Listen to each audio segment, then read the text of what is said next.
Auzubillahiminasyaitonirrajim. Bismillahirrahmanirrahim. Assalamualaikum warahmatullahi wabarakatuh. Astagfirullahalazim, astagfirullahalazim, astagfirullahalazim wa atubu ilaih. Asyhadu an la ilaha illallah wa asyhadu anna Muhammadan abduhu wa rasulullah. La ilaha illallah wahdahu la syarikalah, lahul mulku wa lahul hamdu wa huwa ala kulli syai'in qadir. Allahumma salli wa sallim wa barik ala sayyidina Muhammad wa ala ali sayyidina Muhammad. Bismillahirrahmanirrahim. Rabbi shrahli sadri wa yassirli amri wahlul 'uqdatam min lisani yafqahu qawli. Amin ya rabbal alamin. Bismillahirrahmanirrahim. Alhamdulillah wa syukrulillah. Alhamdulillah ala kulli hal. Alhamdulillahirabbil alamin. Segala puji kehadirat Allah Ta'ala.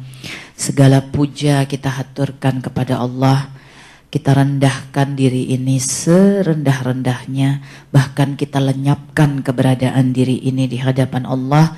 Sebab rasa kepemilikan yang seringkali membuat kita menjadi berani menentang Allah. Semoga rasa menghilangkan diri di hadapan Allah yang terus-menerus kita pelihara akan membantu kita di dalam mengingatkan diri ini untuk senantiasa patuh. Sami'na wa ta'na. Amin ya rabbal alamin.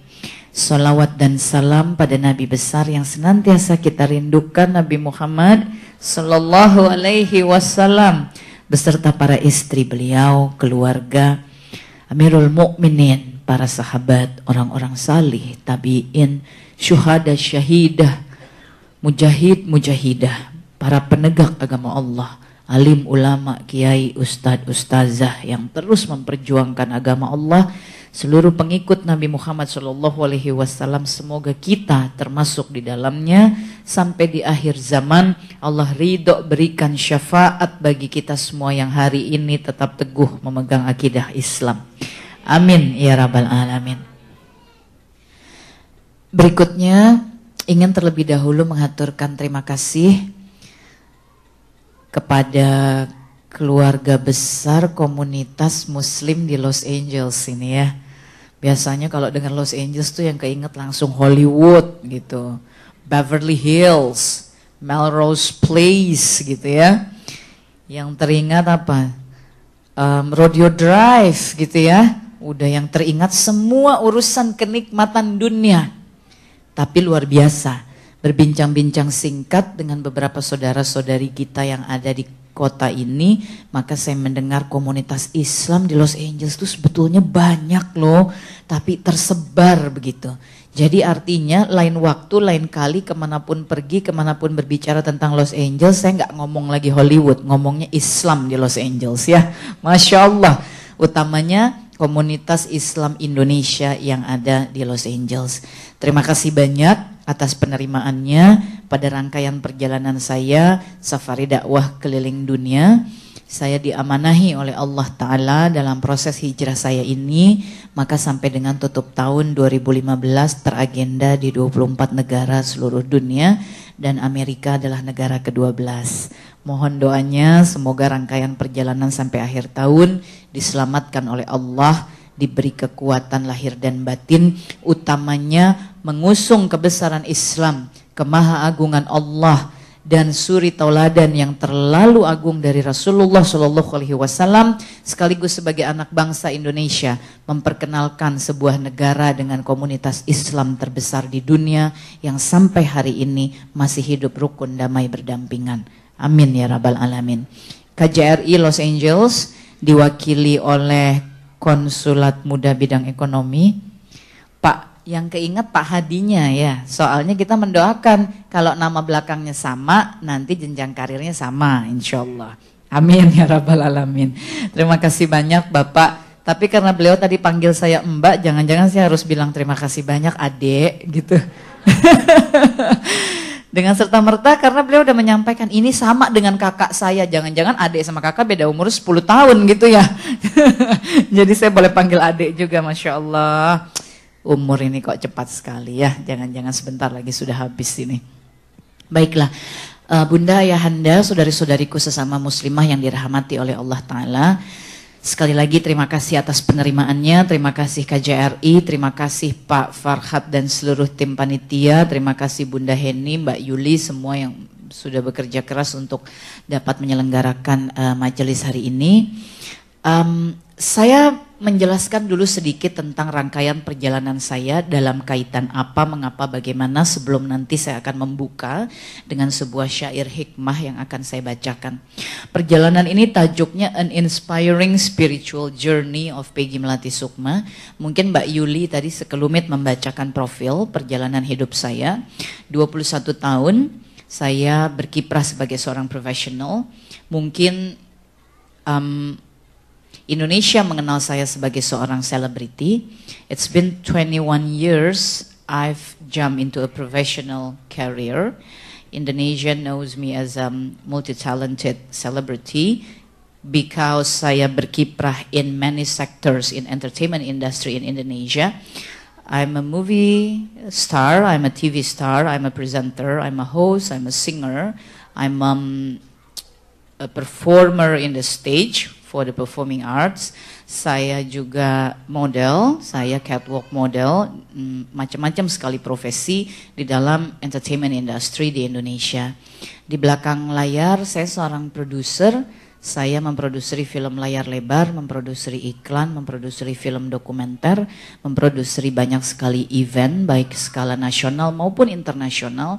Salah satu international event yang saya pernah eksekusi adalah di Giant O2 Arena, sebuah tempat konser yang bergengsi di seluruh dunia ini, salah satunya adanya di London. Waktu itu negosiasi tanggalnya aja rebutannya sama manajemennya Michael Jackson, manajernya Madonna gitu ya. Dan alhamdulillah anak bangsa Indonesia pernah mengeksekusi sebuah proyek internasional di sana yang dihadiri oleh 20.000 penonton dari seluruh Inggris Raya. Jadi dalam dunia hiburan Indonesia sebegitu range pengalaman yang saya pernah lewati. Dan it's not only in the entertainment industry, tapi dalam profil saya tadi disebutkan that I'm a businesswoman. Yes, I'm a businesswoman. Saya merunning not only one company but 6 companies, dan saya adalah expert team dari sebuah konglomerasi swasta which consists of 300 company inside it.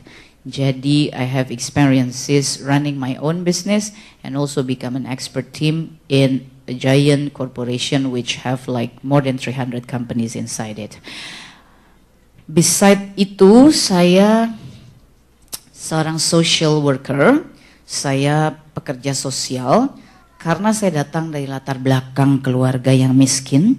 I came from a very poor family, so I know how to struggle in life.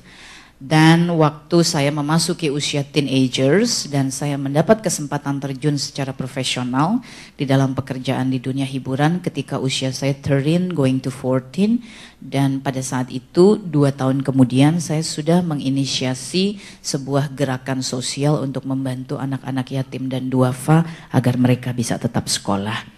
Waktu saya mulai dikenal, kalau tadi Pak Hadi menyampaikan he was remembering me in sinetron Gerhana because it was a big boom in Indonesia of that TV series. TV seriesnya like 7 years dan itu the longest sinetron di zamannya gitu ya. Yang paling panjang di zamannya. 98 sampai 2005, ditayang ulang 2 tahun 2006 gitu ya. Tapi sebetulnya long before it, kalau mungkin ada yang ingat Bunda Ayahanda pernah di Indonesia, ada sinetron Mat Beken, ada sinetron Kabayan, saya adalah Nyi Iteng ya. Kemudian kalau masih ingat dengan almarhum Rian Hidayat, dulu ada sinetron yang booming Mentari di Balik Awan. Dengan almarhum Haji Mas Said ada sinetron yang booming Melangkah di Atas Awan, itu saya menjadi pasangannya.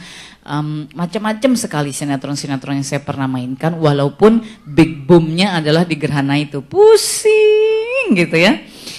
Dari situlah kemudian saya dikenal sebagai pemain yang berkarakter karena main dari mulai jadi orang desa, orang kaya, orang menderita, sampai dengan main karakter di gerhana yang gak keru-keruan, amburadul seperti itu gitu ya. Itulah perjalanan saya yang ketika saya mulai dikenal pada usia 17 atau 18 tahun lewat sinetron Mat Beken, maka saya menginstitusionalkan aktivitas sosial saya ke dalam bentuk yayasan. So I have experience to running a foundation since I was 18 years old, and my second foundation was when I was 22 years old. Bidangnya berubah lagi, not berubah, bertambah. Kalau yayasan yang pertama saya fokuskan pada bidang pendidikan, maka yayasan saya yang kedua saya fokuskan pada bidang penanganan bencana, disaster management. Dari situlah kemudian Indonesia banyak sekali mendengar dan melihat saya terjun ke berbagai lokasi bencana, karena I don't like to work only di balik meja. I prefer to jump into the location, knowing what happened there, what to do, meeting the people. So dengan yayasan yang kedua ini, saya ada di tsunami Aceh, saya ada di gempa Nias, saya ada di banjir bandang, saya ada di letusan Merapi, I've been everywhere in many disasters in Indonesia. Itu my second foundation. My third foundation, bidangnya sosial budaya. Ini yang membawa saya keliling ke berbagai tempat di seluruh dunia untuk membawa misi-misi budaya, misi-misi sosial, mengedepankan anak-anak Indonesia di dalam kancah-kancah internasional, membawa budaya Indonesia dan membawa pulang medali emas untuk negaranya. Pada beberapa program internasional kami mendapatkan banyak penghargaan, biasanya difasilitasi oleh Kemenlu, difasilitasi oleh Kementerian Budaya dan Pariwisata, dan kembali pulang ke Indonesia umumnya dijemput, diterima oleh Wakil Presiden atau Presiden Republik Indonesia. So, itu experience saya di bidang entertainment sebagai social worker dan juga sebagai pebisnis. Bisnisnya macam-macam, Bunda. Dari mulai makanan, pakaian, sampai bisnis senjata. So I have a lot of experiences on business. Saya juga banyak bekerja untuk pemerintah sebetulnya. Karena dalam perjalanan CV saya pernah mengemban tugas sebagai ambassador-nya atau spokesperson dari Kementerian Luar Negeri. Dan waktu itu dikirim sebagai perwakilan pemuda Indonesia di Asian Youth Forum oleh Kementerian Luar Negeri. Lalu Kementerian Riset Teknologi, Kementerian Pendidikan, Kementerian Pemberdayaan Perempuan yang kemudian membawa saya, mengirim saya sebagai bagian dari delegasi Indonesia kepada United Nations, khusus di bidang Commission on the Status of Women. Dan Kementerian Pendidikan, Kementerian Kehutanan, Kementerian Lingkungan Hidup, dan lain sebagainya. Dari sinilah sebetulnya kemudian saya banyak mendapat kepercayaan juga dari dunia internasional. Pernah memimpin organisasi sosial internasional yang berbasis di Jerman, bekerja untuk negara-negara Eropa, sehingga saya punya pengalaman kerja dengan bangsa-bangsa Eropa. Tapi kemudian 2008 yang lalu, saya juga berpengalaman menjadi salah satu spokesperson dari World Bank Amerika pada saat kepemimpinan Mr. Robert Zuleh untuk sebuah programnya Global Tiger Initiative. Dan waktu itu diantaranya bersama Harrison Ford. So, ada experience kerja dengan bangsa-bangsa di Eropa dan juga di Amerika, tapi saya anak bangsa Indonesia, insya Allah. Hanya ibu saya kebetulan Arab, ya. Kakek saya datangnya dari Hadramaut gitu, jadi campur-campur. Kira-kira seperti itu. Saya memberikan dulu gambaran profil saya, sebab yang saya sampaikan ini ada kaitan yang sangat erat dengan apa yang disampaikan Pak Hadi. Saya kalau lihat Mbak Peggy sekarang jauh banget sama yang dulu gitu. Ini ada apa ini di dalam hidupnya Peggy? Kenapa kok dia bisa berpindah seperti itu? Kenapa kok perpindahannya sangat substansial? Kenapa yang tadi Pak Hadi sampaikan, beliau memberikan spirit tentang berhijab, menutup aurat, nggak mungkin itu ada rumusnya pada Peggy Melati Sukma yang dulu, boro-boro nutup aurat ya Bunda Henia. Mudah-mudahan sekarang kalau diklik Google-nya udah fotonya habis ke bawah, yang atasnya udah pakai jilbab semua. Karena kalau enggak pun begitu diklik, bukan cuma soal nggak menutup aurat, dibongkar auratnya, ya. Nanti bajunya dari depan kelihatan tertutup, panjang, tangannya rapat, begitu fotonya dari belakang, boeknya sampai bawah gitu ya, sampai belahan bagian bawahnya tuh kelihatan gitu ya.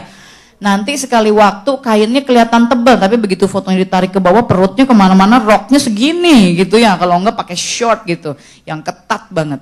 Jadi ya itulah Peggy yang mungkin hari ini menurut Pak Hadi, kalau dulu semampai alias semeter saja tak sampai kainnya, kalau hari ini semeter saja tak cukup kainnya ya.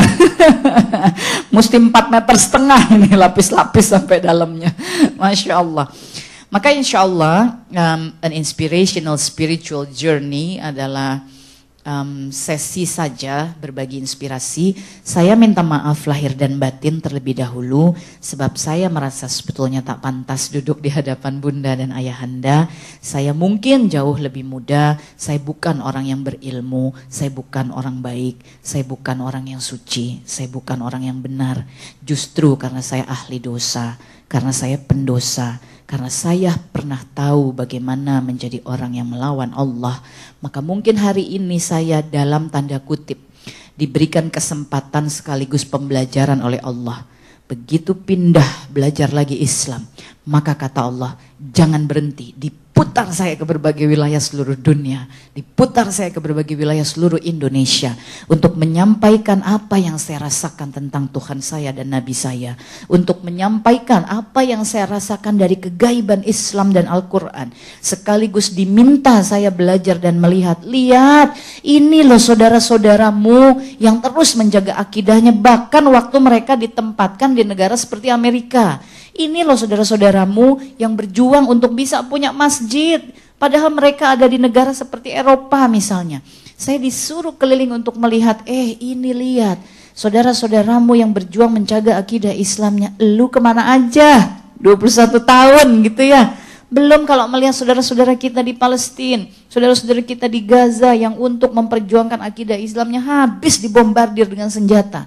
Saudara-saudara kita di Rohingya yang bayi-bayinya dipotong, ditebas lehernya hanya karena bapak ibunya baca Al-Quran. Ini kemana ini saya 21 tahun? Kemana ini ketika begitu banyak gelombang perjuangan untuk meneruskan perjuangan Rasulullah Shallallahu Alaihi Wasallam? Maka saya diputar oleh Allah. Dalam waktu 2 tahun begitu saya memutuskan untuk berhijrah, enggak dikasih berhenti sampai hari ini.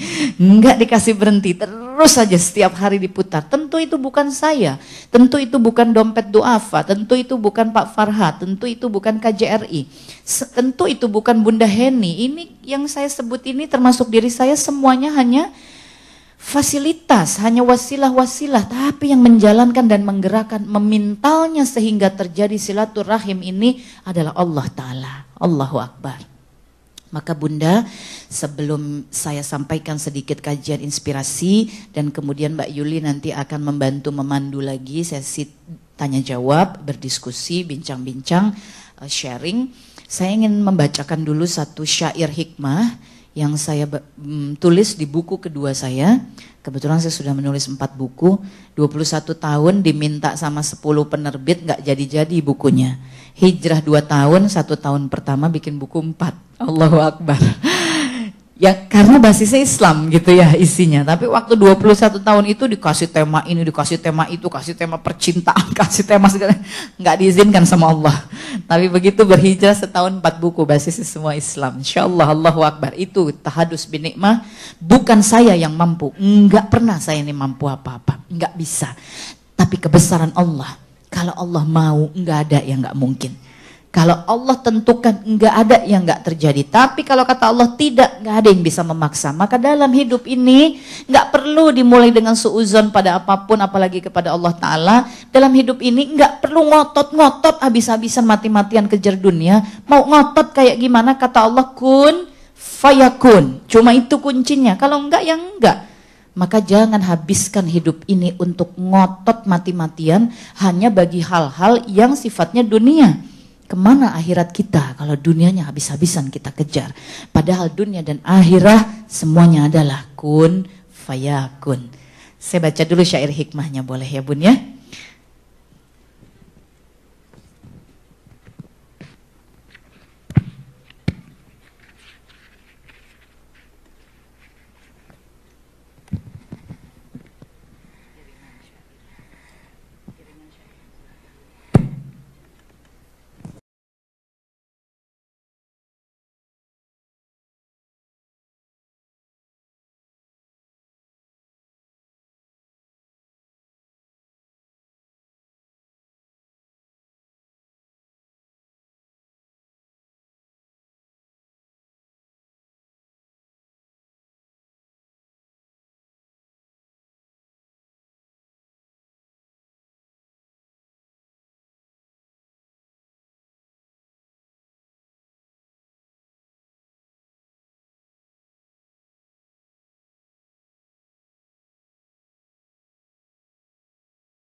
hebat padahal bejat. Astagfirullahaladzim.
Akan harapan tentang sebuah masa depan. Allahumma salli wa sallim wa barik ala Sayyidina Muhammad.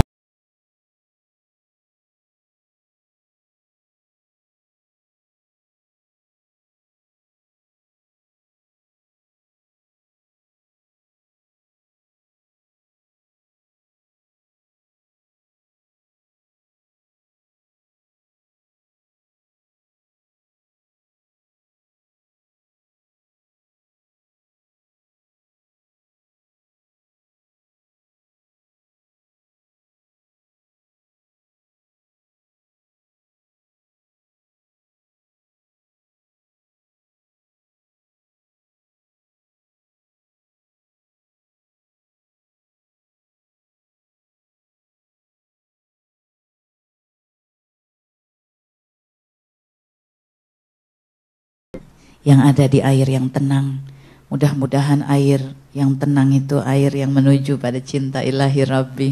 Amin ya Rabbal Alamin. Baik Bunda, Ayahanda, saudara-saudariku sesama muslim-muslimah di Los Angeles. Inspirational spiritual journey of Peggy Melati Sukma. Sesungguhnya makna besar dari perjalanan safari dakwah saya adalah berbagi tentang apa yang disebut hijrah. Kalau tadi Pak Hadi menyampaikan tentang hijab, maka hijab atau menutup aurat adalah bagian dari hijrah, dan sesungguhnya berhijab atau menutup aurat hanyalah sebuah pintu untuk memasuki hijrah. Pintu memasuki hijrah adalah taubat, menutup aurat adalah menunjukkan pertaubatan kita ke hadirat Allah Ta'ala. Dari keadaan yang mungkin mendahulukan ingin kita, mendahulukan kemauan kita, mendahulukan akal kita tentang keadaan, situasi yang begini, yang begitu, rasanya normal-normal saja, rasanya biasa-biasa saja.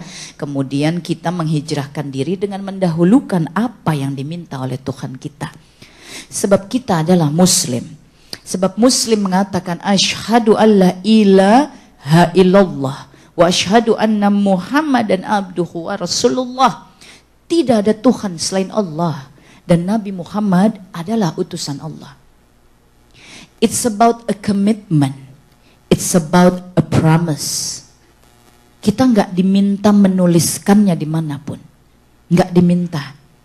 Kita nggak diminta bikin ritual apapun. Kita nggak diminta bayar apapun.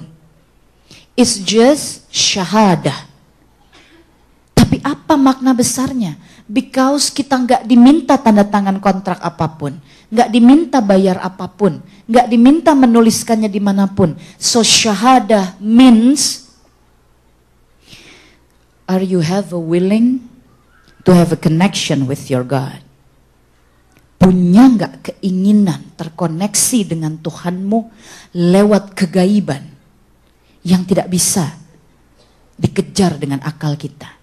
Sekarang bagaimana mau dikejar dengan akal? Asyhadu alla ilaha illallah wa asyhadu anna Muhammadan abduhu wa rasulullah. Terikat kita dengan Allah. Ini meaningnya adalah Islam mengajarkan pada kita. Kita ini orang yang committed nggak to what we say? Because it's only about berakad. Committed nggak? Kalau yang itu saja kita nggak committed, maka yang kita lakukan di dunia ini, yang kita anggap baik, yang kita anggap benar, jangan-jangan koridornya baik dan benar sesuai tatanan dunia, bukan sesuai tatanan Allah. Karena yang baik dan yang benar di dunia ini banyak. Yang baik dan yang benar di dunia ini ada di mana-mana. Nggak mesti jadi Islam juga banyak yang baik dan benar. Dia baik, dia benar. Apa itu baik? Dia misalnya menolong, dia senyum. Apa itu benar? Waktu salah dia minta maaf, begitu. Tentu saja yang baik dan benar itu banyak. Tapi Al-Maidah ayat 3 Allah katakan, sudah aku cukupkan nikmatmu hari ini. Sudah aku cukupkan nikmatmu hari ini. Sudah aku ridhoi Islam jadi agamamu. Yang menyempurnakan adalah Allah. Karena Allah katakan, aku sempurnakan Islam jadi agamamu. Aku cukupkan nikmat bagimu. Aku ridhoi itu menjadi din, menjadi agamamu. Ini ibaratnya Allah ngomong sama kita, Bunda Yahanda. Ibaratnya Allah ngomong sama kita, aku cukupkan nikmatku padamu. Aku sempurnakan Islam menjadi din. Aku ridhoi itu jadi agamamu. Ibaratnya, ini the biggest power on the universe bicara itu. Talk to us like that. Lalu apa respon kita kepadanya? Itu syahadat. What is our response to this biggest power on the universe? Apa respon kita? That's why we are doing syahadah. Mengikatkan diri kepada Allah Ta'ala. Menjadi Islam, menerima. Accepting. Yes, you are the only one, ya Allah. Nothing is bigger than you, ya Allah. Allahu Akbar. Allah Maha Besar. Is it true? Yes. But yang Pak Hadi ingatkan pada kita, lisan, yes. Hati, percaya. Amalia. Tidak ada Tuhan selain Allah. You are the biggest, ya Allah. Keinginan kita dengan keinginan Allah, mana yang kita dahulukan? Keinginan Allah. Allah minta kita salat, Allah minta kita puasa, Allah minta kita berzakat, Allah minta kita tutup aurat, Allah minta kita tidak gibah, Allah minta kita jangan haram, Allah minta kita cari yang halal, Allah minta jangan berhalwat dengan lawan jenis, Allah minta kita jangan mendekati zina. Ya, ini yang Allah mintakan kepada kita. Yang mana yang kita peduli? Yang mana yang kita lakukan? Dan kita tafakur. Betulkah Allah is the biggest in our life? Does money bigger than Allah? Does your work bigger than Allah? Does your family bigger than Allah? Does your husband bigger than Allah? Does your children bigger than Allah? Does your goals, you're willing bigger than Allah? Kalau kita jawab no, dan kita turunkan. Apakah ada perkataan manusia lain, which is itu atasan, pasangan, istri, suami, yang kemudian kita ikuti, padahal kita tahu sebenarnya ini nggak boleh nih. Apakah ada aturan-aturan Allah yang Allah mintakan kepada kita? Nanti aja kok udah dapat hidayah. Ya, nanti kalau udah dapat hidayah. Sama tadi Pak Hadi ingatkan. Saya jadi terkoneksi sebab beliau mengingatkan tentang hijab, itu bukan pilihan. Itu kata beliau kewajiban. Saya mau tariknya nggak usah ke hijab dulu. Saya sering ditanya, gimana teh? Tapi kan lebih baik hatinya dulu dijilbabi, baru fisiknya. Nggak ada yang lebih baik. Jilbabi hati dulu baru fisiknya, fisiknya dijilbabi hatinya enggak, ya nggak ada yang sama-sama baiknya dong dua-duanya itu. Yang baik fisik dijilbabi, hati dijilbabi, sebab Nabi Muhammad SAW beliau sudah menyampaikan kepada kita, dalam diri setiap manusia ada segumpal daging yang jika dia baik, baik semuanya, jika dia buruk, buruk semuanya. Daging itu adalah hati. Hati adalah sentranya. Tapi kemudian ketika hati ada sentranya dan kita bicara tentang hijab, kemudian Nabi Muhammad SAW mengatakan yang sudah akil balik, yang terlihat hanyalah ini dan ini 3 kali loh beliau ulangi pada hadis riwayat Abu Daud. Lalu kita yang ngatur, mana yang duluan, mana yang boleh, mana yang perlu, mana yang enggak, kita yang ngatur. Kan dua-duanya disampaikan oleh Nabi. Hatinya dijaga, fisiknya juga ditutup. Maka kemudian saya sering menjawab yang kadang-kadang jawabannya mungkin menjadi kontroversi. Karena saya sering jawab, nutup aurat nggak ada kaitannya sama ketakwaan, saya bilang. Loh, kok gitu teh? Kan itu kan bagian dari menjalankan perintah Allah, betul. Tapi tolong dicerna dengan baik. Kalau kita sudah syahadat dan Islam, wajib nggak sholat? Orang kaya wajib bunda? Orang miskin wajib ayahanda? Orang susah wajib bunda? Orang senang wajib ayah? Berarti semua wajib sholat kan? Ya udah, tutup aurat wajib semuanya.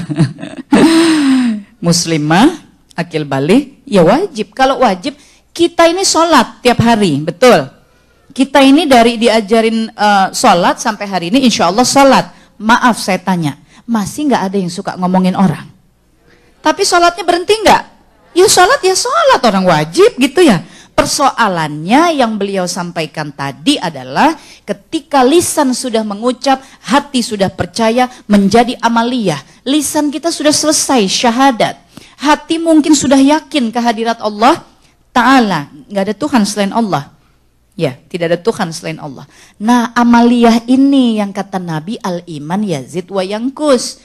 Iman ini naik dan turun. Iman ini berdinamika. Iman ini dinamis. Iman ini bukan statis. Maka kalau kitanya berhenti pada level amaliyahnya, dengan nutup aurat udah cukup, hati nggak usah dijaga, Quran nggak dipelajari lagi, bacaan nggak dirapihkan, sholatnya cukup 5 waktu yang wajib, nggak pakai rawatib, nggak pakai sunnahnya, puasanya entar aja bulan Ramadan setahun sekali, belajar nahan nafsu dan sahwat. Nafsu sama sahwatnya dipakainya sebulan apa 12 bulan? Lah kok latihan nahannya sebulan aja? Padahal nafilah banyak. Ada puasa ayamul bid, ada Senin Kamis, ada Nabi Daud, ya, ada macam-macam begitu ya.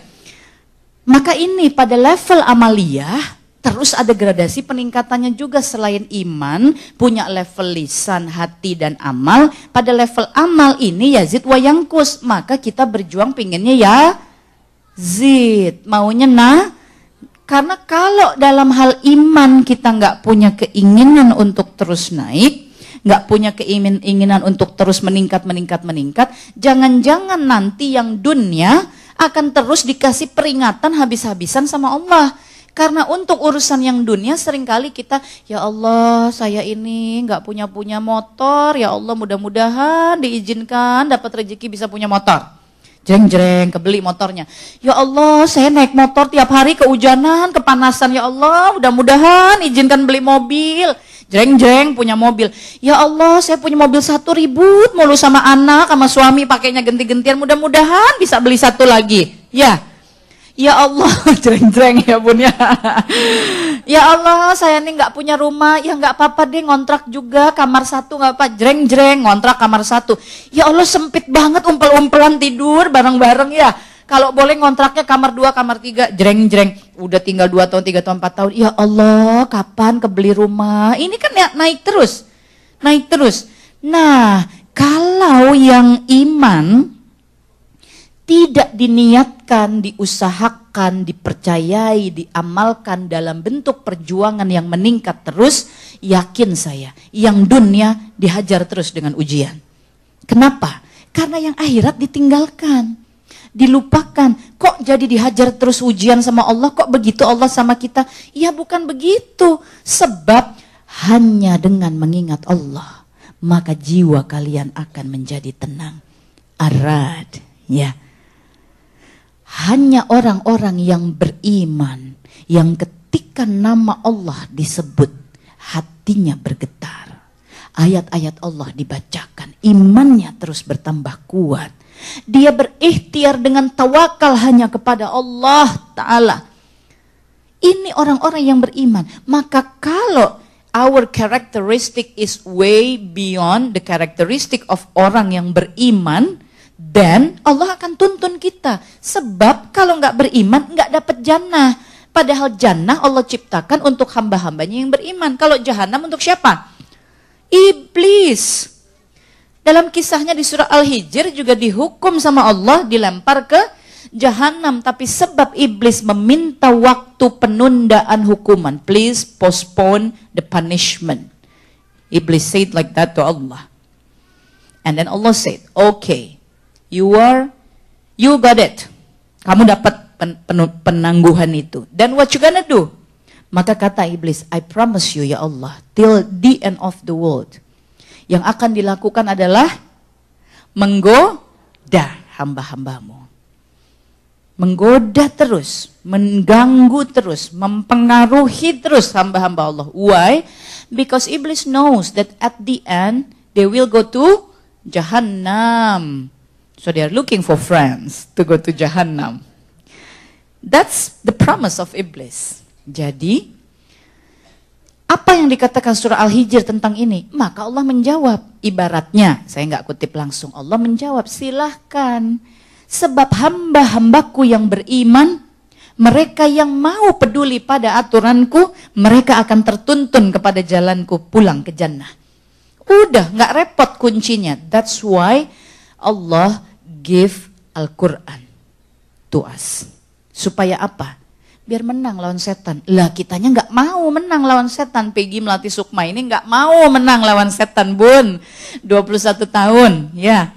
Jadi ngapain saya 21 tahun? Karir dikejar habis-habisan. Meningkat tinggi-tinggi. Perusahaan 1, 2, 3, 4, 5, 6. Dari mulai ngurusin bisnis ya, kecil-kecil jual beli makanan, pakaian, bikin sepatu, bikin tas, bikin butik. Sampai jual beli pesawat, jual beli senjata, tambang, bikin kapal segala macam. Terus maunya dinaikin. Duit ya dari modal 10 juta, modal 100 juta, 1 miliar, 10 miliar, 100 miliar, sampai ikut proyek 1 triliun, 10 triliun, 100 triliun, terus naik terus. Dikejar terus. Dunyahnya Yazid, naik, naik, naik. Enggak salah. Kemarin jamaah di Vancouver juga tanya, so teh, what about the young generation? Because mereka, they still have a willing, a passion to reach the successfulness. Saya bilang, yes, harus. You have to learn from me. I came from a very poor family, but I reached everything in my life. So you have to learn from that journey. Nothing is easy, but nothing is impossible. The key is being consistent. Just being consistent. Even though you face a big wall, giant wall in front of you, itu harus dobrak gitu. Be consistent. Apapun yang dihadapi, tabrak, tabrak, tabrak. But, ada but-nya, ada tapinya. Apa itu tapinya? If you only doing everything in this world, in the corridor of the world, of dunya, you will do mistakes. Kenapa? Because dunya is something that fana. Fana means temporary. Nothing permanent. Jadi kalau kita mencantelkan diri kepada sesuatu yang serta-merta kita sudah tahu non permanen, maaf, yang bodoh siapa? Yang bodoh ya Peggy. Udah tahu fana, sementara. Namanya sementara, it will finish, it will vanish. Lah kok mencantelkan dirinya ke situ? Begitu finish or vanish, kemudian gelisah, kecewa, marah, ngamuk, udah usaha habis-habisan strategi begini-begini, proyeknya nggak dapat, semua orang dimarahin, semua orang kena hukuman. Lah, yang kun fayakun siapa? Akhirnya ahlakul karimah nggak bisa kebentuk. Disakiti sama orang, gua bales, enak aja. Emangnya cuma gua yang punya perasaan. Dia kan juga punya perasaan. Dia harus merasakan apa yang gua rasakan. Doa misalnya, ya Allah mudah-mudahan rasa sakit ini akan dirasakan juga olehnya. Biar dia tahu bagaimana rasanya sakitnya perasaanku ya Allah. Nggak dibaca soalnya Qur'annya ya. Sementara dalam Al-Quran bolak-balik Allah ngomong di Ali Imran, di Baqarah, di Al-Mu'minun, di Asy-Syu'ara. Bolak-balik Allah bilang, tahan amarahmu, maafkan saudaramu, membalas sesuai takaran yang engkau alami, tapi sabar adalah utama di sisi Allah. Allah suka orang-orang yang sabar, maka Allah berikan pahala yang sempurna tanpa batas. Bagi orang-orang yang bersabar, dikasih sakit, sabar, diwafatkan, bersih dosanya, yang penting sabar. Dikasih ujian, cobaan, dikasih memiliki, sabar. Enggak jadi berlebih-lebihan, enggak jadi berbangga-banggaan, enggak jadi heboh. Tetap sabar, bersyukur, sederhana, menerima segala sesuatu. Dikasih kesusahan, tenang, sabar, syukur, tawadu, enggak apa-apa. Uang Allahnya enggak pernah rahasia. Kalau Quran betul-betul kita jadikan pegangan, maka langsung kita teringat. Ah iya, Allah sudah bilang sama kita. Di surah Al-Anbiya ayat 35 Allah berfirman yang artinya kullu nafsin zaikatul maut. Segala yang bernyawa pasti mati. Lah, orang saya ini bernyawa pasti mati. Lah ngapain hari ini dapat harta? Wah, heboh sana sini, ina itu segala macam. Emangnya waktu lagi heboh nggak bisa mati?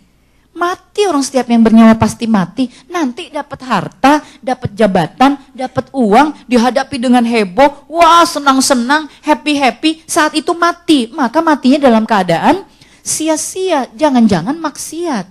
Maka dalam Islam, kata Allah pada Al-Anbiya ayat 35, semua yang kalian hadapi di dunia itu ujian. Ujian kalian bentuknya kesusahan dan kesenangan. Jadi kesenangan itu ujian. Maka ini kenapa kata Allah, jangan suka gibah, fitnah, iri, dengki, cemburu. Kadang kita gibah, iri, dengki, cemburu ketika melihat kesenangan orang lain, kesuksesan orang lain, kebahagiaan orang lain. Padahal orang itu lagi diuji sama Allah. Lah ngapain? Maka ketika kita gibah, ketika kita cemburu, ketika kita iri, ketika kita dengki, dihajar kita juga sama Allah. Lah kita iri berarti kan kita mau diuji sama Allah. Maka diuji, padahal kita nggak tahu waktu jatahnya ke kita sama nggak ujiannya bentuknya kesenangan. Bisa jadi bentuknya kesusahan, tapi kan kita habis cemburu sama teman kita, sama saudara kita, sama sesama kita. Artinya kita kepengen dapat ujian, wong kita cemburu. Tapi soal ujiannya bentuknya kesenangan apa kesusahan kan jangan ngatur-ngatur Allah. Ya. Maka ini orang-orang yang beriman, nama Allah disebut, bergetar hatinya, nggak perlu yang lain. Bergetar hatinya, pingin ketemunya sama Allah aja. Maka maaf ketika kehilangan rumah tangga misalnya, ketika kehilangan anak misalnya, ketika kehilangan suami misalnya, ketika kehilangan jabatan misalnya, ketika kehilangan kesehatan misalnya, ketika kehilangan karir, ketika kehilangan wajah, ketika kehilangan anggota tubuh, maka saat itu yang diingat hanyalah Allah Ta'ala. Allah sedang menemuiku, Allah sedang mengingatkanku akan kebesarannya. Dikasih ingat Allah, diambil ingat Allah. Sedih air mata bercucuran sebab rindu kepada Allah. Rindu ketika kita dihantam oleh cobaan yang besar, sujud kita menangis bersyukur, ya Allah terima kasih Engkau masih merindui hamba. Hamba dihantam oleh kesulitan yang begini luar biasa. Sebab Engkau ingin hamba bermunajat kepadamu ya Allah. dalam kesusahan, dalam penderitaan, dalam kepedihan, mari kita jujur pada diri kita sendiri. Kalau menyebut nama Allah, insya Allah dengan hati. Sebab kita susah, sebab kita pedih, sebab kita takut. We are worried, we are scared, we feel sadness. So we mentioning Allah with all of our heart.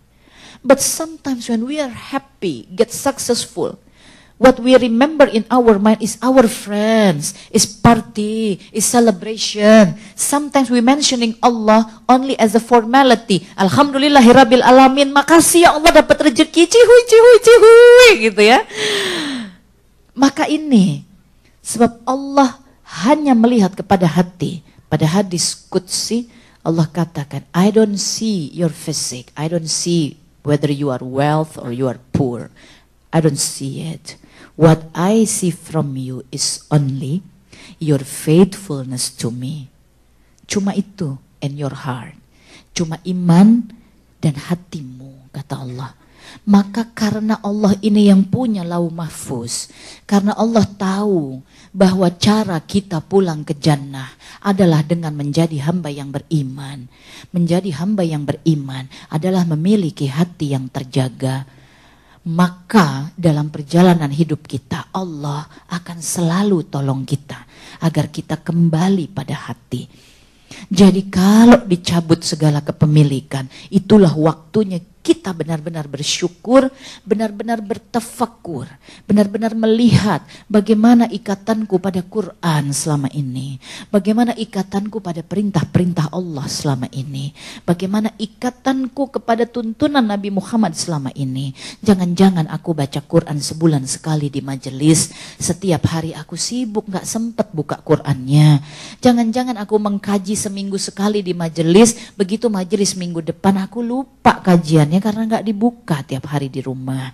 Ini ada hal-hal yang Allah ingin ingatkan. Sebab apa? Sudah bermajelis, sudah membuka Quran, pasti seperti yang tadi beliau sampaikan lagi Pak Hadi, inginnya Allah ini gradasinya naik terus ini. Sebab iman itu tadi kondisinya dinamis. Kalau kita nggak berjuang untuk kondisi yang naik, ya nggak naik-naik. Memang Bunda Ayahanda hijrah ke Amerika ini dalam rangka apa? Ya, selalu dalam rangka sesuatu yang ditargetnya tuh lebih baik gitu. Maka inilah sampai kita pada kata hijrah, masuk ke dalam sesi bagian inspirasi yang terakhir sebelum nanti kita bertanya jawab saja. Masuklah kita pada persoalan hijrah. Dalam Islam, hijrah itu perintah. Rasulullah Shallallahu Alaihi Wasallam pada hadis, insya Allah hadis riwayat Abu Daud, hadis riwayat Ahmad, Tirmizi kalau saya tidak salah, beliau mengatakan bahwa beliau menerima 5 perintah dari Allah. Dan 5 perintah ini diperintahkan lagi kepada umat. Jadi kalau dari Allah ke Rasulullah, lalu Rasulullah ke kita, berarti itu perintah Allah kepada kita. Yang pertama, berjamaah. Jangan ditinggal ini. Berjamaah ini apa maknanya? Bareng-bareng, sama-sama, ukuah, saling mengingatkan. Di salah satu negara dalam safari dakwah saya, seorang mu'alaf bertanya kepada saya, after my menstrual period, I always get lazy to start again to do salat. What should I do? Dan saya bilang, ini the meaning of jamaah, the meaning of ukuah. Of course, sometimes we cannot help ourselves, but by being in community, but being in majlis, you have friends there. So you should tell your problem to another jamaah, and another jamaah have to open their hand, catat, make notes. Oh, my friend, the menstrual period on the date of this and this, during that date, keep on accompany her, remind her, and when finished, let's do salah together, jamaah, jamaah, jamaah. This is Islam. Helping each other, togetherness. Rasulullah Shallallahu Alaihi Wasallam always remind us of that. Being together. Togetherness, jamaah, bareng-bareng, sama-sama, guyup gitu ya. Yang kedua, sami'na, listen. Listen to what Allah said. Because Allah said in the very first ayah, Iqra, baca. Baca, segalanya mesti dibaca ini. Gak bisa cuma sekedar lewat, baca. Maknanya dalam, tafakur. Membaca keadaan, membaca peristiwa, kenapa ya saya dikasih kejadian ini sama Allah. Melihat kondisi alam, melihat bencana. Another mu'alaf asmi. Kalau Allah sayang sama kita, beneran sayang, kenapa kok dikasih bencana yang besar-besar seperti ini? Dan saya balik. Apakah bencana itu terjadi tiap hari, tiap menit, tiap jam dalam seluruh hidup kita? Bencana alam ya, kita bicara soal disaster. Kan tidak. Giant earthquake once every 100 years, once every 200 years. Giant tsunami once after 400 years. Ini ada tsunami, earthquake, which Allah will send to us not because of anything, but because during the other journey before the disaster, maybe we are forgetting Allah. So Allah help us to have a way to come back, to remember Him. And then it stick in our heart because on that moment, maybe kita experience something that really big, so that we are really depend on Allah, demanding to Allah. So it means that Allah helping us through that kejadian, to that events, that moment. Jadi hidup ini disikapi sebagai bagian perjalanan selalu ikhlas hanya menuju kepada Allah. Berjamaah, sami'na, listen apa yang Allah bilang. Yang ketiga, wa'ata'na, taat. Udah dengar tapi nggak taat, buat apa? Tadi balik lagi Pak Hadi jadi sering saya sebut-sebut. Soalnya lisan, hati, amaliyah, sami'na, wa'ata'na. Dengar, lakukan, amalkan. Yang keempat jihad, yang kelima hijrah. Ini perintah dari Allah. Jadi apa itu maknanya hijrah? Singkat saja, makna hijrah di dalam Al-Quran berlapis-lapis. Saya bukan orang yang berilmu, saya juga sama orang yang masih terus belajar. Saya tidak berani membahas hijrah dari sisi etimologi, dari sisi kata, suku kata di dalam bahasa Arab, bahasa Quran. Saya sangat tidak berani, walaupun saya belajar tentang itu. Saya hanya berani menyampaikan hijrah dalam makna syar'i. Hijrah dalam makna syar'i atau syariat ada dua, ada makna umum, ada makna khusus. Makna khususnya kita tentu ingat, hijrah dalam makna khusus adalah hijrahnya Nabi Muhammad SAW dari Makkah ke Madinah. Sebab itu adalah perintah Allah. Apa maknanya yang kita bisa ambil dari hijrah pada tatanan khusus ini?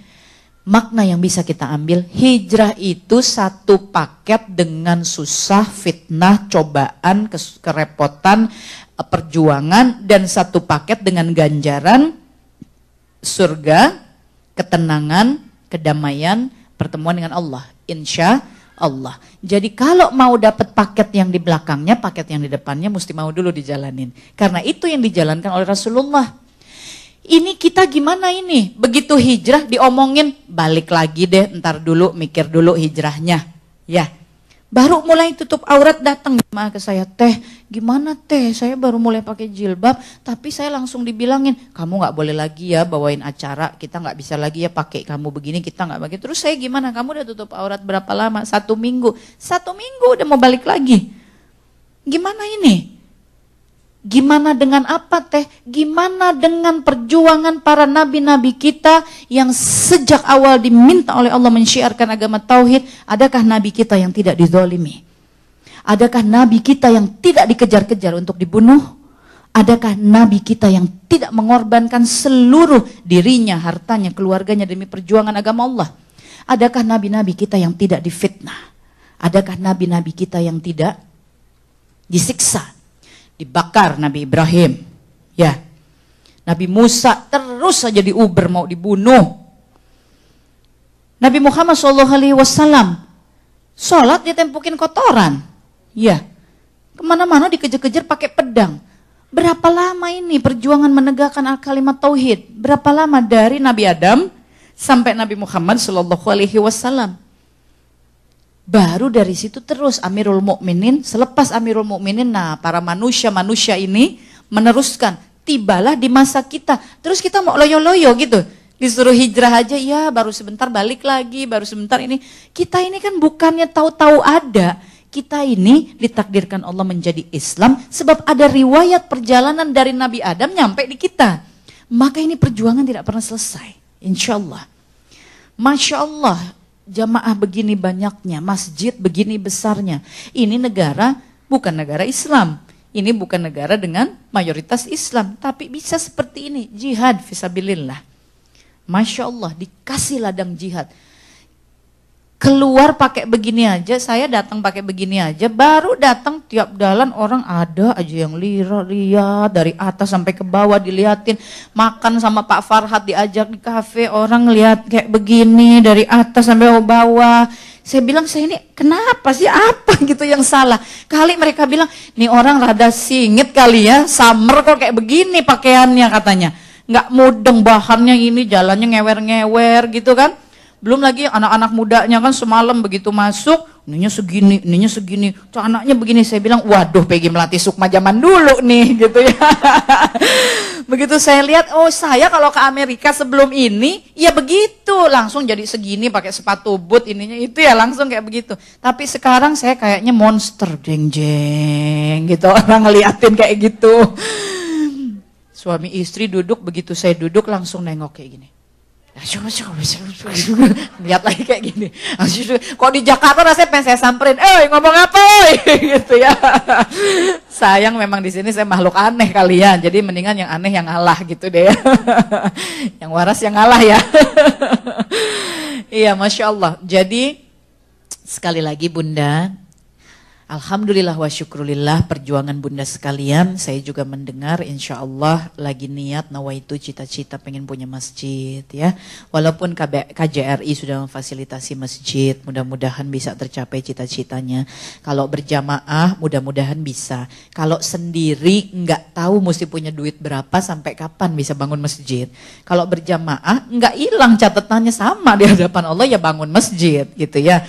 Membumikan Al-Quran, salah satu gerakan saya tadi dengan dompet duafa. Ya kalau sendirian saya nggak bisa, tapi kalau berjamaah bisa terus membumikan Al-Quran, mengentaskan buta aksara Al-Quran, mengajari ribuan orang baca Quran. Ya mau rame-rame juga ya nggak apa-apa, dicatat juga sama Allah insya Allah ya.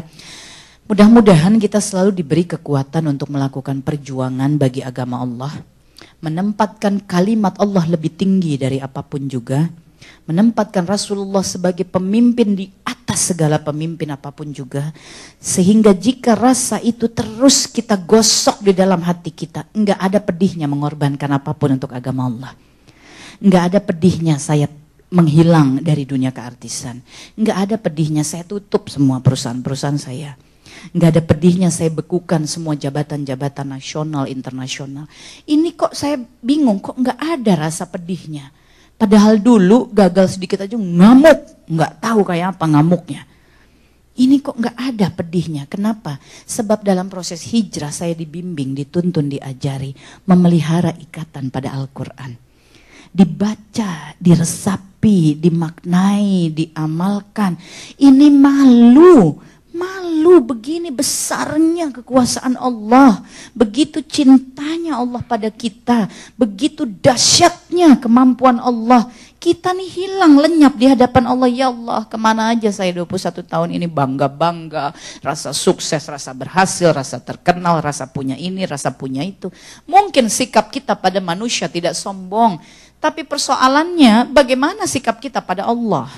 Bagaimana sikap kita pada Nabi? Jika kita mengatakan saya Islam, saya umatnya Nabi Muhammad, sunnahnya Nabimu apa? Apa ya? Sunnahnya yang ini gimana? Gimana ya? Lah terus jadi umatnya siapa? Ini Peggy nih, 21 tahun. Terus kamu umatnya siapa? Umatnya Nabi Muhammad. Nabi Muhammad bilang apa? Kalau minum bilang apa? Kalau makan bilang apa? Soal aurat bilang apa? Soal muamalah bilang apa? Soal nikah bilang apa? Soal suami istri bilang apa? Soal hubungan badan bilang apa? Soal pakaian bilang apa? Bilang apa? Bilang apa ya? Nggak tahu saya bilang apa. Tapi saya Islam, umatnya Nabi Muhammad. Gimana ini ya? Maka nanti jangan-jangan begitu nyawa dicabut, ketemu malaikat munkar dan nakir, bubar semua. Man robuka? Allah subhanahu wa ta'ala. Begitu nyampe di alam kubur, apa nggak bisa jawab gitu ya. Lah orang perjalanan yang membuat bisa menjawabnya nggak dilakoni, perjalanan yang membuat kita mampu menjawab semua pertanyaan di liang kubur adalah mengikut sunnah Rasulullah SAW. Sebab itu artinya melaksanakan perintah Allah. Itunya nggak dilakukan, masa bisa jawab? Ini kan satu paket semuanya. Ya, jadi percuma kata guru saya kalau kamu hari ini tiap hari ngapalin pertanyaan pertama, kalau berdasarkan kitab ini nanti ini dihafalin jawabannya. Ya nggak begitu. Jadi sekali lagi bismillahirrahmanirrahim. Kita segera tutup supaya bisa tanya jawab. Hijrah itu adalah perintah dari Allah. Hijrah dalam makna khusus adalah mengambil pembelajaran dari hijrah Nabi Muhammad SAW dari Makkah ke Madinah. Perjalanan beliau sebelum berhijrah adalah perjalanan yang penuh dengan kesulitan, kesusahan, penderitaan, perjuangan, ancaman. Tidak hanya pada beliau tapi juga Ummi Khadijah pada saat itu perempuan pertama. Manusia pertama yang beriman kepada agama Allah adalah Ummi Khadijah, perempuan. Manusia pertama yang syahid membela agama Allah adalah Ummi Sumayyah, perempuan. Maka kita ini meneruskan perjuangan beliau-beliau. Ya, meneruskan perjuangan Ummi Khadijah, Ummi Sumayyah, Ummi Aisyah. Kita teruskan semua perjuangan beliau. Maka perjalanan menuju kepada hijrah itu pasti banyak tantangan, ujian, cobaan dan segala macam. Dalam proses hijrahnya itu sendiri, ketika fisik dihijrahkan, Nabi Muhammad mengatur strategi. Kaum muhajirin diberangkatkan duluan, semua bergelombang, beliau mah belakangan. Ya, ditemani hanya oleh Sayyidina Abu Bakar. Bahkan dikejar-kejar ngumpet di gua, kakinya mau kelihatan. Sayyidina Abu Bakar tegang, deg-degan, ketakutan. Bukan aku ya Rasulullah.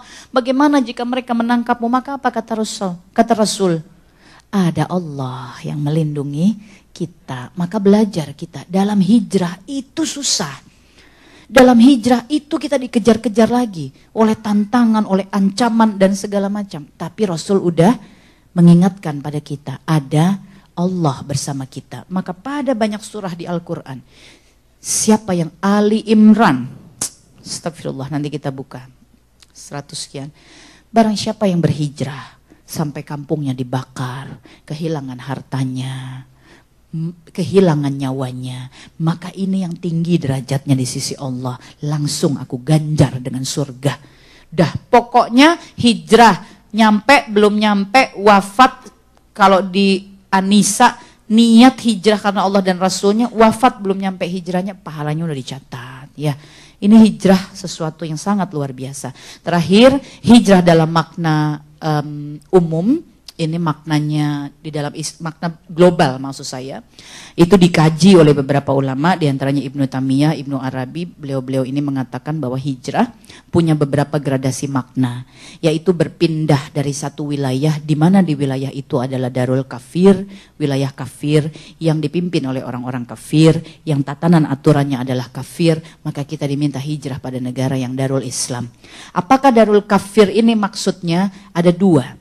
Wilayah atau tempat yang dipimpin oleh kafir, konstruksi aturannya kafir, dan dia memerangi Islam. Tapi ada yang dipimpin oleh kafir, konstruksi aturannya juga oleh kafir, tapi dia toleran. Dia menjaga sehingga di tempat itu kita bisa dakwah, kita bisa ngaji, kita bisa melakukan segala sesuatunya dengan lebih tenang. Menyebut kata kafir bukan berarti menjelekan, bukan. Ini hanya saya seringkali mengingatkan, kafir itu ya sebutan namanya aja untuk saudara-saudara kita yang memang non muslim, memang itu namanya gitu di dalam Al-Quran gitu ya.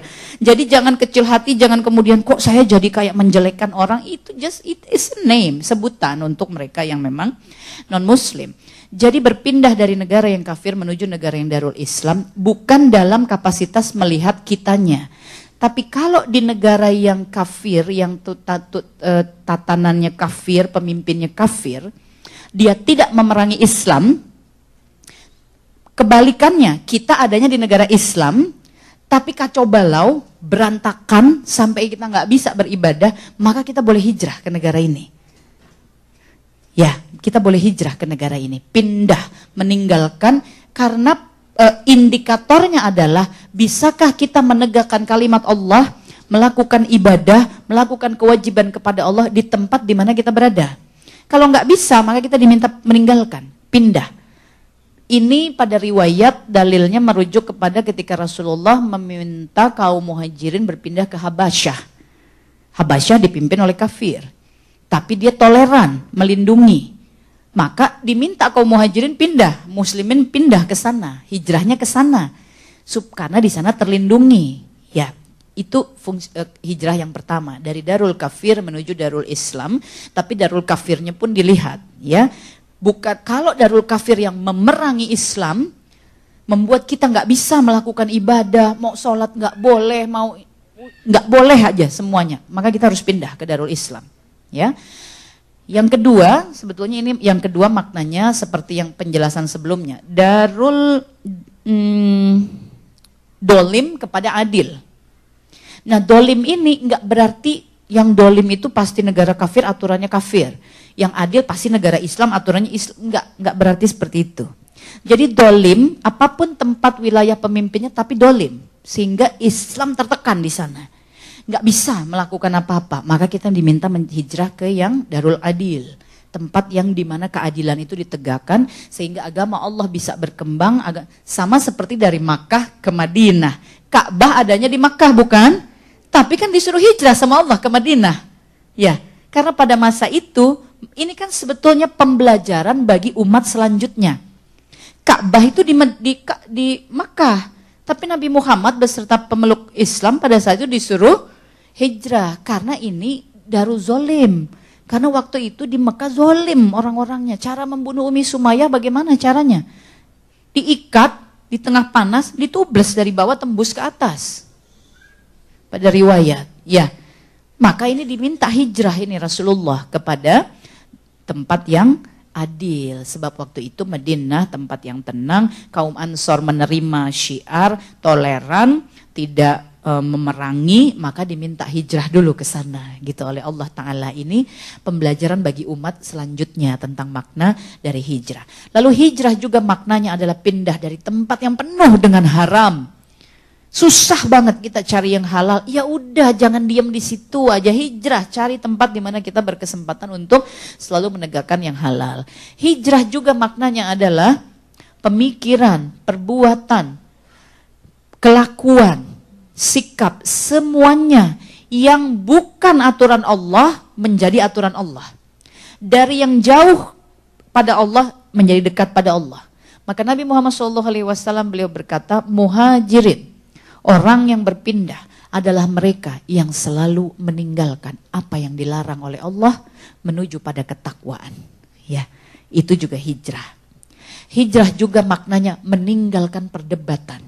Kita kadang-kadang ada satu tema dalam Islam, enggak, kalau menurut saya itu enggak begitu, menurut saya katanya itu bid'ah. Enggak, saya diajarinnya dari lahir begini-begini udah kebiasaan. Bid'ah enggak boleh, kata Baqarah. Jangan berdebat-debatan karena itu melemahkan iman. Hijrah, tinggalkan. Kita diminta menyampaikan apa yang kita yakini. Tapi hitungannya mana yang benar hari ini kita bisa tahu atau nanti di hari penghisaban. Nanti di hari penghisaban, kita yang kita mampu saat ini belajar. Maka kalau ada perbedaan di dalam beribadah, utamakan yang wajib. Apa itu maksudnya? Yang wajib adalah jaga ukhuwah. Tadi perintah berjamaah. Maka kalau perdebatan mengenai tatanan syariat, hukum atau fikih membuat berjamaah atau ukhuwah ini pecah, yang wajib jaga ukhuwahnya. Yang ini dikendurkan, gitu, ya. Kira-kira seperti itu. Maka ini kita diminta hijrah. Ini pun makna tentang hijrah. Jadi Bunda, Ayahanda, kira-kira itu yang saya bisa sampaikan terlebih dahulu. Insya Allah dalam sesi tanya jawab, jika ada pertanyaan-pertanyaan personal tentang diri saya, proses hijrah saya, dan lain sebagainya, maka insya Allah saya coba jawab agar lengkap.